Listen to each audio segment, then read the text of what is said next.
I am wondering what was going through your, knowing that you in the leadership of the minority had committed a lot to his election, re-election as Member of Parliament for Assin North. How did you feel yesterday when he was being sworn in? To begin with, let me say a very good morning to our cherished listeners and to all the workers of Radio Gold as well. Ghana's Gold. Yesterday was a unique day in the history of this country because it was the first time a member of parliament was sworn in twice within 4 years. It has never happened in the history of this country before. And therefore, I'm not surprised that this country is also going to, the Mahama comeback was symbolized yesterday. It is going to be, 2025 is going to be the first time that a former president who has ever been sworn in is going to be sworn in again. So symbolically and spiritually, I was so happy yesterday that what the opponents of J.T. Kwesing wish could not come to pass. So if you ask me what was going through me, I was full of happiness, and not only me. The entire country, the soul of this country was so happy yesterday that democracy won. And that is what you saw in Parliament yesterday. Democracy won. Yes. But I am also wondering, going through the process of the election, did you yourself spend some time there, and what were your impressions? Oh, you see, Ghanaians have some kind of culture. The ordinary Ghanaian don't want cheating or injustice. So if you are trying, Ghanaians have sympathy and empathy. So if you are trying to use your power or abuse your powers by cheating somebody, you see that the whole system will be against you. So when I went to Kumau, that is clearly what I saw. People realized that the government, through the Attorney General, was trying to be so wicked and cruel to their fellow brother who was Honorable J.T. Kwesing. And therefore, the ordinary Ghanaian was rooting for J.T. Kwesing. And that is why, even if you follow the election critically, at a point you could see that those who thought they were so powerful and who thought they were so strong and so resourceful that they could use their money and their power to oppress and suppress the ordinary Ghanaian were now crying for cover, and they were saying that the police or the opposition was intimidating them. And that was said by the executives of the New Patriotic Party in Assin North. And I'm wondering how you felt about the day when, because for people to be told that the person you are electing will possibly not be in the position to do the job. You know what the job of a member, you have been a member of parliament for some time, that you constantly need to be in dealing with issues in parliament, your legislative duties. You also have to be advocating for development for your people in parliament, and sometimes even lobbying behind the scenes, whilst also catering to the needs of your people in the constituency. So to be told, for your constituent to be told that, oh, Honorable Ahmed might end up in jail, when that campaign message was being pushed, how did you feel about that? And did you not think it was going to affect him? You see, one thing as politicians or as leaders of this country that we must bear in mind is that no matter what, there is a God, and we are not God. So the destiny that somebody will be jailed or not be jailed is determined by God and not mine. So when people were talking, I was looking at what God was going to do. But what you are saying was a propaganda against our candidate. Because the people are not fools. You yourself, you are creating an illegality or immorality, and you are talking against somebody by using your powers against somebody. So the question that people were asking is, if this is what you are saying, even the candidate that you are bringing for us to vote for has no vote, does not vote. And in the constitution, a man must can contest to be voted to vote or to be voted for. So the two, this was a guy who could not be voted, who could be voted for but could not vote. This is the candidate you presented, who could not vote but could be voted for. So clearly, we asked the government, we were asking the people, if this is what these people are saying, they are coming for equity, but they are coming with filthy hands. There is a saying that he who must want to come, if you are coming for equity, you must come with clean hands. And these were people who were presenting a candidate who could not vote, but could be voted for. And they were saying that somebody didn't qualify to contest, and therefore people should not vote for him. So there were so many contradictions and inconsistencies, and that is why we were so confident that at the end of the day, victory was going to be ours.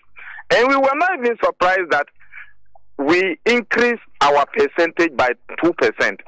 That the last time J.J. Kwesi came to Parliament, he came with only 56%. By this time, he came with 58%. So if you realize that the percentage increment in the highly contested by-election, it will tell you that the people were given a vote of no confidence against His Excellency the President. And they told His Excellency the President that his words were of no value for the people of Assin. And that is what we witnessed. That's interesting. I realized you kept saying ours, our victory, we. This for you from the very beginning wasn't about only James J.J. Kwesi. Clearly, it cannot. You know that our opponent were blowing their trumpet that it was going to be, they were going to take the seat from us, and that it was their borrowed seat to us, and that it was going to be a test case that the people were happy about the development that the government was doing, and that is going to be a vote of confidence or no confidence for the government. So if it went otherwise, it should tell you that what they said, that was their marking scheme. The MPP executive, Nana B, and all those people were all saying that, oh, Assin was going to be a vote of confidence for the New Patriotic Party. So if it went otherwise, it will tell you that they failed by their own marking scheme, and that's why I'm overjoyed. And did you see any development when you went there? Oh, there were initiated development as a result of the by-election, and that the people took as an insult in their intelligence, because for 6 years you didn't give them anything. In the year of rules, you didn't give them rules. In the year of in this era, apart from all the development that the National Democratic Congress initiated and completed in Assin, you could not see any new development. Then during the by-election, you came that you were coming to construct roads, even though it was raining. And the rain could not even give us. So you see, so the roads now became so impassable that you could not pass through them. So the people say, our roads were passable. Now that you have brought bulldozers on the roads, they are no more passable. We cannot go to our farms. So they were infuriated the more. So everything worked for you over the period? We could see, I jokingly told somebody that, by me, I could see that even God is wearing the green, black, white, red. Because whatever these people go and put their hands on there, it becomes negative for them. So you could see that everything was in our favor divinely, but physically you could see that they thought they could use resources and everything. But whatever they planned against us went against them. But let me put this theory of God determining whether or not he ends up in jail to the test, because you know most prosecutions and all prosecutions are actually done in the name of the state, and you know the biggest power in the state is the president. The president appoints the attorney general, and in most cases, some cases, the president even appoints, as you can see in this case, majority of the judges. So did you see the kind of persecutions that you are seeing now in the last administration? As in the first term? the way you see Godfred Odami going about the persecution of his political opponents now, did you see all those kind of persecutions, rigorous persecution of political opponents, and the tenacity to make sure that, oh, by all means, we must jail these our political opponents? That was not the vigor of Gloria Akufo, and therefore, you see that Ghanaians have some cause to worry. Because, you see, justice, you are Attorney General and Minister for Justice. It means you are Minister for Justice for both the NDC and the MPP.